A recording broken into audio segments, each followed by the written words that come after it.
हाँ जी बच्चे, अपन नेक्स्ट कर रहे हैं 6.4 द फिफ्थ क्वेश्चन हैगा D E and F are respectively the mid points of the sides A B B C and C A of triangle A B C. एक एक triangle है A B C, D E and F are the mid points of A B respectively. क्या था? D mid point of A B, E midpoint of BC and F midpoint of किधर है? CA दा of triangle ABC. Find the ratio of the areas of triangle DEF ਜਿਹੜੇ triangle ਬਣੇ ਇਸ ਦੇ ਏਰੀਏ ਦੀ ਰੇਸ਼ੋ ਆਪਾਂ ਕੰਪਲੀਟ ਟ੍ਰਾਇੰਗਲ ABC ਨਾਲ ਫਾਈਂਡ ਕਰਨੀ ਹੈ। ਦੇਖੋ ਰੇਸ਼ੋ ਫਾਈਂਡ ਕਰਨ ਲਈ ਬੱਚੇ ਆਪਾਂ ਨੂੰ ਬੇਟਾ ਪਹਿਲਾਂ ਦੋਨੋਂ ਟ੍ਰਾਇੰਗਲ ਸਿਮਿਲਰ ਹੋਣੀਆਂ ਜ਼ਰੂਰੀ ਨੇ, ਤਾਂ ਹੀ ਆਪਾਂ ਉਸ ਤੋਂ ਬਾਅਦ ਕਵਾਂਗੇ ਕਿ ਰੇਸ਼ੋ ਬਾਰੇ ਗੱਲ ਕਰਾਂਗੇ। ਬੱਚੇ ਤੁਹਾਨੂੰ ਪਤਾ ਹੈ ਬੇਟਾ, ਤੁਸੀਂ ਪ੍ਰੂਫ ਦੇ ਵਿੱਚ ਕੀ ਕਰੋਗੇ ਬੱਚੇ? ਤੁਸੀਂ ਕਹੋਗੇ D is the midpoint of AB and F is the midpoint of AC by mid point theorem ਤੁਸੀਂ ਕੀਤੀ ਹੋਈ ਹੈ 9th ਕਲਾਸ ਦੇ ਵਿੱਚ। ਮਿਡ ਪੁਆਇੰਟ ਥਿਊਰਮ ਕੀ ਹੁੰਦੀ ਹੈ ਕਿ ਕਿਸੇ ਟ੍ਰਾਇੰਗਲ ਦੇ ਅਗਰ ਮਿਡ ਪੁਆਇੰਟ ਨੂੰ ਜੁਆਇਨ ਕਰ ਦਈਏ ਤੇ ਜਿਹੜੀ ਲਾਈਨ ਹੋਏਗੀ ਪੈਰਲਲ ਟੂ, ਤਾਂ ਮਤਲਬ ਪੈਰਲਲ ਟੂ ਥਰਡ ਸਾਈਡ, ਮਤਲਬ DF ਪੈਰਲਲ ਹੋਏਗੀ BC ਤੇ। ਹੋਰ ਇੱਕ ਚੀਜ਼ ਹੋਰ ਹੁੰਦੀ ਹੈ, ਐਂਡ ਜਿਹੜਾ DF ਹੋਏਗਾ ਉਹ ਕੀ ਹੋਏਗਾ? ਹਾਫ ਆਫ BC ਹੁੰਦਾ ਬੱਚੇ। ਹਾਂ क्लीयर है? DF ਇਹਦੇ ਪੈਰਲਲ भी होएगी और ਇਹਦੇ ਕੀ ਹੋਏਗੀ? ਹਾਫ ਦੇ ਇਕੁਅਲ ਹੋਏਗਾ। क्लीयर है? ਜੇ ਆ ਹਾਫ ਦੇ ਇਕੁਅਲ ਹੈ ਤਾਂ DF BC ਦਾ ਹਾਫ ਕੀ ਹੋ ਗਿਆ? BE ਹੋ ਗਿਆ, ਕਿਉਂਕਿ E ਮਿਡ ਪੁਆਇੰਟ ਹੈਗਾ। ਜੇ ਬੇਟਾ और DF अगर पैरेलल टू BC है तो DF पैरेलल टू BE भी होएगा। क्यों? क्योंकि DF सारे दे पैरेलल है तो हाफ दे भी पैरेलल होएगा। किसी भी क्वाड्रिलेटरल दे विच अपने कोल अगर एक पेयर पैरेलल भी हो जाए और वही पेयर की हो जाए इक्वल भी हो जाए तो आप कहांगे कि DFEB इज अ पैरेललोग्राम। ये पैरेललोग्राम हो गई है। जब पैरेललोग्राम होगी तो एंगल B किदे इक्वल हो जाएगा? एंगल DFE दे, because opposite angles of parallelogram are equal. Clear हैगा? ठीक है। देखो मिड पॉइंट लगाया, आ भी मिड पॉइंट है तो पैरेलल हो गया तो ये हाफ दे भी इक्वल। आ ये पैरेलल सारे है तो इन्ने दे भी पैरेलल होगा और इसका हाफ की होगा BE। जे कोई भी क्वाड्रिलेटरल च एक पेयर पैरेलल भी हो जाए और इक्वल भी हो जाए तो की होंगे हमेशा पैरेललोग्राम। पैरेललोग्राम हो गए तो अगला एंगल किदे इक्वल हो जाएगा? अगले एंगल दे, क्योंकि opposite angle of the parallelograms are equal. Similarly तुसी कह दोगे, सिमिलरली अपने कोल आ एक पैरेललोग्राम बन जाएगी तो एंगल A किदे इक्वल हो जाएगा? एंगल DEF दे, और एंगल C किदे इक्वल हो जाएगा? तो आ एक पैरेललोग्राम हो जाएगी। सिमिलरली एंगल किदे इक्वल हो जाएगा? FDE दे। Same reason. क्लियर? तुसी कहोगे in triangle DEF and triangle ABC। ठीक है। DEF दा D एंगल मतलब FDE, FDE आवला एंगल किदे इक्वल है? ABC दे। केड़े एंगल दे इक्वल है? C दे। हुनी अपने क्या है? ठीक है। DEF दा DEF एंगल ओ किदे इक्वल है? A दे इक्वल अपन हुनी कितना है? Third angle equal to third angle. तुसी कहोगे third angle equal to third angle by a rule triangle DEF similar to. देखो अपने को उन्हें कितना सी D एंगल C दे इक्वल है तो D दे कोरस्पोंड की हो जाएगा C। E angle A they equal है तो E दे कोरस्पोंड A, तो केड़ा पॉइंट रह गया? B। उड़ता क्लियर है बच्चे? तो बेटा अपने को दो ट्रायंगल, आ दोनों ट्रायंगल सिमिलर हो गए तो इन्हां दे area of triangle DEF upon area of triangle CAB किदे इक्वल हो जाएगा, आप की कह सकते हैं DF, क्योंकि DF अपॉन CB का स्केयर हो जाएगा। मैं DF क्यों लिया, क्योंकि अपन DF ते BC का रिलेशन अपने उरे लिखिया सीगा पीछे, ठीक है। तो मैंने DF ते CB का रिलेशन ले लिया, DF अपॉन CB का होल स्केयर हो गया। DF किदे इक्वल है, DF किदे इक्वल है, हाफ ऑफ BC, नीचे CB है, एदा स्केयर आ गया, CB कैंसल, तो हाफ का स्केयर कितना आ गया 1/4, तो रेशो कितनी होगी 1:4, यही अपने फाइंड करना सी। तो पहला की किया अपने आ छोटी ट्रैंगल नू बड़ी ट्रैंगल दे सिमिलर ਲਈ अपने को आ एंगल आपस इक्वल करने जरूरी सी। ਉਹ ਕਿਵੇਂ ਕਰਾਂਗੇ ਆਪਾਂ equal by mid point theorem. पहले तो अपने आ मिड पॉइंट ले लिया, तो मिड पॉइंट नाल बेटा दे पैरेलल भी हो गए, तो हाफ दे भी इक्वल हो गया, ठीक है। ਜਾਂ ਇਹਦੇ पैरेलल ਤੇ n ਤੇ भी पैरेलल होगा, ਜਿਹਦੇ हाफ ਦੇ इक्वल है तो हाफ ਇਹਦਾ BE होएगा। अगर एक पेयर पैरेलल है और इक्वल हो जाए तो की बन जाती है पैरेललोग्राम। आ एक पैरेललोग्राम होगी तो B एंगल F ਦੇ इक्वल हो जाएगा।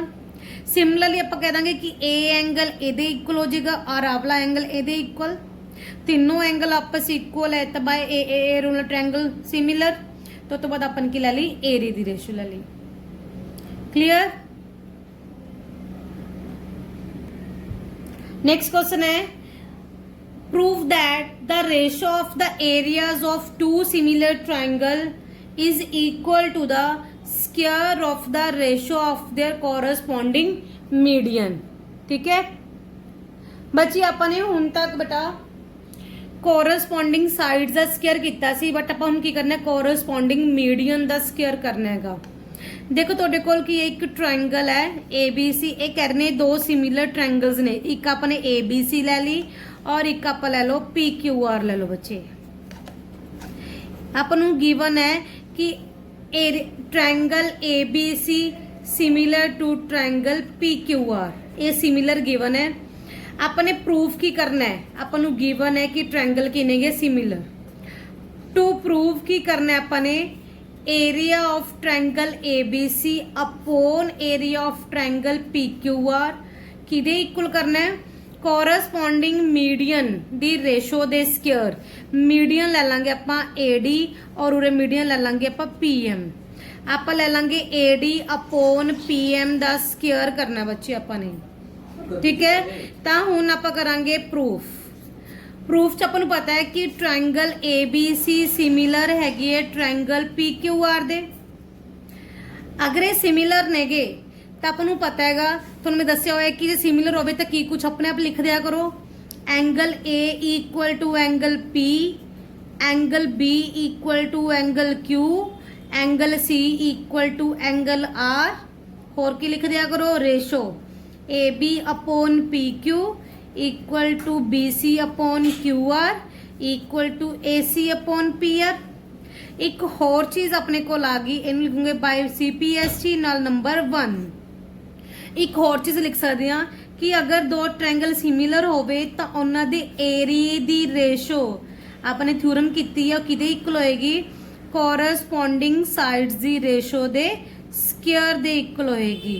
BC अपॉन QR दा square equal to AC upon PR दा स्क्वायर अगर दो ट्रायंगल की होन सिमिलर। बस अपने और नाल की करना है कि ये सारे equal to AD upon PM दे हो जाएंगे, ठीक है। तो अपने बेटे इस नाल दा क्वेश्चन पहला कितना होया है कि अपने प्रूफ कितना होया है कि ratio of the sides of two similar triangle is equal to the ratio of their corresponding medians. ये अपने कितना होया है लास्ट 6.3 दे लास्ट क्वेश्चन हैगा बेटा, ठीक है। अपने बस हम की प्रूफ करना है AB अपॉन PQ किदे इक्वल करना है AD अपॉन PM दे इक्वल करना है बच्चे। तो आप AB अपॉन PQ दी जगह ते AD अपॉन PM कर देंगे। इनू नंबर ले लो 2। क्लियर है। हुण तुहानूं बेटा AB upon PQ equal to AD upon PM करना है तो तुसीं की करो छोटियां ट्रायंगल्स नूं की कर दो सिमिलर कर दो। तुसीं कहोगे in triangle ABD and triangle PQM। Clear है। हुण तुहानूं पता है कि AB upon PQ equal to BC upon QR तुहानूं पता ही है फ्रॉम 1 अपने हुणी उरे लिया होया है। आप BC का भी हाफ कर दो, QR का भी हाफ कर दो, कोई प्रॉब्लम नहीं। ठीक है, अगर आप BC का हाफ करांगे AB अपॉन PQ, BC का हाफ BD क्योंकि मीडियन ऑपोजिट साइड में मिड पॉइंट कट करता है, और QR का हाफ की हो जाऊगा QM। क्लियर है? और की हो जाएगा, आ दो साइड्स की रेशो हो गई है, और एक आप एंगल ले लांगे। आपको पता है कि एंगल, और की पता आपको angle B equal to angle Q है। AB कितों है? From 1, angle B equal to angle Q। Rule किहड़ा लग गया? Side angle side by SAS rule. Triangle ABD similar to triangle PQM। अगर ये सिमिलर हो गए फिर की लिखांगे? AB upon PQ equal to BD upon QM equal to AD upon PM। इनू ले लो नंबर 3। तुसी कहोगे from second and third area of triangle ABC upon area of triangle PQR equal to AB upon PQ दे square दे। ओ किदे equal है? AB upon PQ। ओदी जगह ते की फिल कर सकते ਆਪਾਂ AD अपॉन PM ਦਾ ਸਕੁਅਰ। Hence proved. क्लियर है? बस मेन ਆਪਾਂ ਨੂੰ ਕੀ ਹੈ ਕਿ अगर दो ट्रायंगल सिमिलर होन तो आप हमेशा लिख दिया करो उन्होंने एंगल इक्वल, रेशोज इक्वल, और एक होर की लिखोगे कि उन्होंने एरिए दी रेशो किदे इक्वल है? कोरस्पोंडिंग साइड्स दी रेशो दे स्क्वायर दे। तो AB upon PQ, BC upon QR दा स्क्वायर, AC अपॉन PR दा स्क्वायर। इनू उड़े छੱਡ दो बच्चे। ਹੁਣ अपने AB अपॉन PQ की जगह ते मीडियन लेके आना है, AD अपॉन PM लेके आना है। तो ये वास्ते की करांगे? इन्हां दोनों छोटे ट्रायंगल नूं की कर दो सिमिलर। सिमिलरली की करोगे? तुहानूं पता है कि AB upon PQ equal to BC upon QR है। BC का हाफ QR का हाफ का कोई प्रॉब्लम नहीं, अपने नीचे हाफ ने मल्टीप्लाई करता तो BC का हाफ की बन गया BD, QR का हाफ QM। दो साइड्स की रेशो आ गई, और एक अपने एंगल हुणे कीता सी angle B equal to angle Q हो गया। बाय SAS रूल ना ट्रायंगल किनेंगे सिमिलर। अगर ट्रायंगल सिमिलर तो रेशो की हो जाएगी इक्वल। तो बस आप AD अपॉन PM बेटा AB अपॉन PQ की जगह ते पुट कर देंगे, तो अपने को आजू एरिया की ratio equal to AD upon PM का स्क्वायर। क्लियर है? नेक्स्ट क्वेश्चन है 7th question. Prove that the areas of an equilateral triangle described on one side of a sphere। ये कह रहे एक स्क्वायर है, आपने एक स्क्वायर ले लिया ABCD। ये कह रहे कि the area of an equilateral triangle described on one of its side। आपने एक साइड ते equilateral triangle ड्रॉ करती है, मतलब आ साइड्स अपने को इक्वल है। इनू पॉइंट ले लो E is equal to the half the area of an equilateral triangle described on one of its diagonal. अगर आप एक डायगनल ड्रॉ कर दिए AC, तो AC ते अपन एक इक्विलेटरल ट्रायंगल डिस्क्राइब कर दो, उसके एरिए मतलब आ अपने को साइड्स इक्वल हो गया। अपने प्रूफ की करना है, जो एदा एरिया इस दे एरिए दे हाफ दे इक्वल प्रूफ करना है अपने। ठीक है, तो किस तरह करांगे आपां? तुहानूं पता हैगा कि triangle DEC and triangle AFC are both equilateral triangles.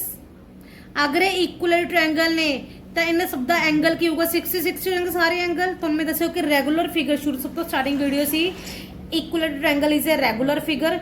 अगर किसी भी फिगर दे सारे एंगल इक्वल हो, सारे साइड्स इक्वल हो, तो उन्होंने की बोलते हैं आप रेगुलर फिगर। ठीक है, तो रेगुलर फिगर्स हमेशा की होंगे ने सिमिलर। तो ट्रायंगल DEC हमेशा सिमिलर होएगी ट्रायंगल AFC दे। जे सिमिलर होगी तो area of triangle DEC upon area of triangle DFC ये किदे इक्वल आएगा? आप ओ साइड्स ले लो जिथे स्क्वायर दी साइड बनती होवे DC, और AFC दी स्क्वायर दी साइड केड़ी बन रही है AC diagonal. DC upon AC का स्केयर ले सकते हैं, DC अपॉन AC का स्केयर। नाउ इनू नंबर 1 ले लो। नाउ लेट कर लोगे कि AB equal to BC equal to CD equal to DA, ये किदे इक्वल ले लेंगे आप X से, क्योंकि स्केयर दी साइड है जो X है। तो इन ट्रायंगल ABC दे विच की होएगा, AB square plus BC square equal to किदे होएगा, AC स्केयर दे। ठीक है, क्योंकि राइट एंगल ट्रायंगल है, 90 एंगल है। AB किन्ने X, BC भी X square equal to AC square आ गया। तो क्या आ जाएगा 2X square equal to AC square आ जाएगा। तो AC कितना आ जाएगा, इधर के स्केयर रूट हो जाएगा।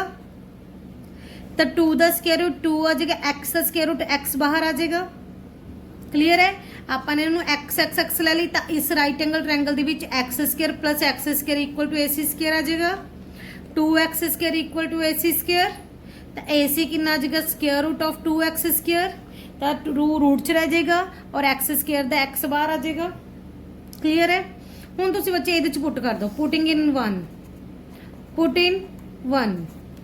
ठीक है, तो triangle area of triangle DEC upon area of triangle AFC किदे इक्वल आएगा, DC कितनी अपने को X है, AC कितने रूट 2X है, इसका की करता स्केयर करता, X नाल X cancel, 1 by root the square, 1 by root 2 the square कितना देगा 1 बाय 2। और इसमें की कर दो, क्रॉस कर दो। तो एरिया ऑफ ट्रायंगल DEF किदे इक्वल आ जाएगा, DEC किदे इक्वल आ जाएगा, हाफ, इन्हें इधर क्रॉस कर दोगे, half area of triangle AFC दे। वही अपने प्रूव करना कि इस ट्रायंगल का एरिया हाफ होएगा इस ट्रायंगल के उत्ते। देखो दोबारा सुनो, दोनों इक्वल ट्रायंगल ने गिया, दोनों सिमिलर होणगियां। तो आप की करो DEC सिमिलर टू ट्रायंगल, क्योंकि हर एक पॉइंट हर एक दे कोरस्पोंड हो सकता है बच्चे, क्योंकि सारे एंगल 60 है। तो D बेटा A ते भी कोरस्पोंड, C दे सब दे कोरस्पोंड हो सकते हैं। बस आप वो साइड ले लिया करो DC भी जो अपने को स्केयर दी साइड्स बन जाए। DC और AC ले लिया, AC की है स्केयर दा डायगोनल। ठीक है, ਉਹਦਾ स्केयर करता। ਹੁਣ अपने DC और AC ਦਾ ਰਿਲੇਸ਼ਨ ਕੱਢਣਾ ਹੈ। ਆਪਾਂ ਸਪੋਜ਼ ਕਰ ਲਾਂਗੇ कि सारे साइड x है, क्योंकि स्केयर दी साइड्स ने। एक राइट एंगल ट्रायंगल ले लोगे तो ये बेटा AC की वैल्यू फाइंड कर लोगे। AC आ गया, बस ये की कर दो, पुट कर दो।